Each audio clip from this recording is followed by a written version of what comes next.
Mitsubishi key fobs, used in models like the Mirage, Outlander, and Eclipse Cross, commonly require battery replacements. The process begins by locating a release tab on the fob's side or back near the keyring loop, which unlocks the case.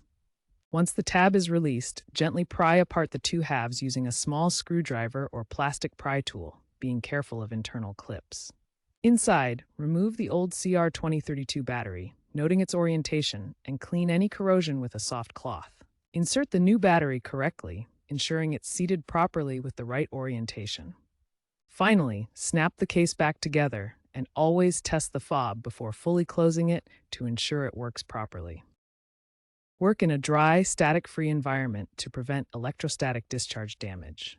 Always use a CR2032 battery. Alternatives are not recommended. Be cautious to avoid over-prying the case, which can damage the circuit board. While DIY battery replacement is cost-effective, consider professional servicing if unsure, especially for newer models with advanced electronics. Future trends point to integration with smartphone apps and wireless charging, potentially reducing the need for physical battery swaps. Some 2020-25 Mitsubishi models are incorporating solar-assisted batteries or inductive charging,